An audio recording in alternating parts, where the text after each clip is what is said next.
Hello friends, welcome to my channel. आज मी तुम्हाला दाखवणार आहे एकदम सोप्या पद्धतीने चायनीज स्टाईल मॅगी बनवण्याची रेसिपी। तर रेसिपी कुठेही स्किप न करता पूर्ण रेसिपी नक्की बघा।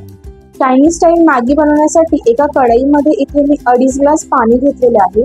इथे मी 2 मॅगीचा वापर करणार आहे, त्यानुसार इथे मी 2.5 ग्लास पाणी घेतले।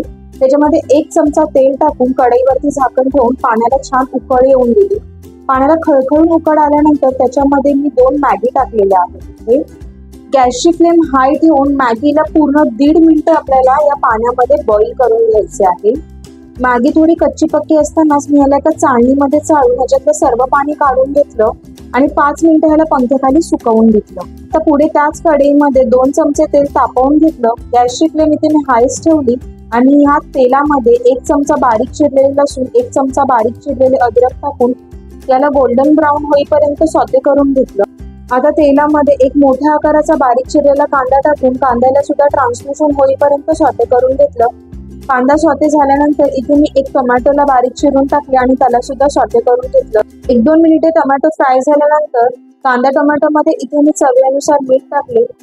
त्याचबरोबर मी इथे 2 मॅगी यूज केलेल्या, म्हणून त्या 2 मॅगी सोबत जो मॅगी मसाला मिळाला होता त्याचे 2 पॅकेट मी इथे या कांदा टोमॅटोमध्ये टाकून त्याला सुद्धा 1 मिनिट फ्राय करून घेतले।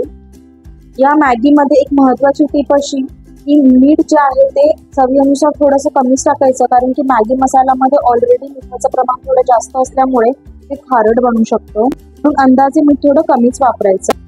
तयार कांदा टोमॅटोच्या मिश्रणमध्ये 1 चमचा व्हिनेगर, 1 चमचा सोया सॉस आणि 2 चमचे इथे मी टोमॅटो केचप टाकून सर्व इंग्रेडियंट्सला व्यवस्थितपणे मिक्स करून घेतले।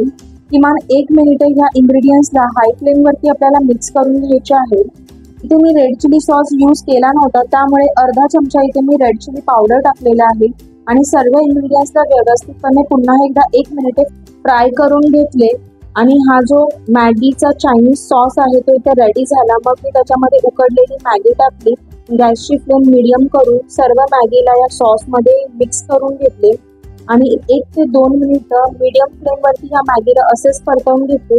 गार्निशिंगसाठी थोडे मी याच्यावरती कोथिंबीर टाकली। जर का तुमच्याकडे स्प्रिंग अनियन असेल तर म्हणजे कांद्याची पात असेल तर ती तुम्ही यूज करा आणि त्यानंतर गरमागरम मॅगी इथे ही सर्व केलेली आहे। माझी आजची ही रेसिपी घरात नक्की ट्राय करून बघा आणि जर का तुम्हाला माझी रेसिपी आवडली तर चॅनल लाईक, शेअर आणि सबस्क्राईब करायला विसरू नका। थँक्यू।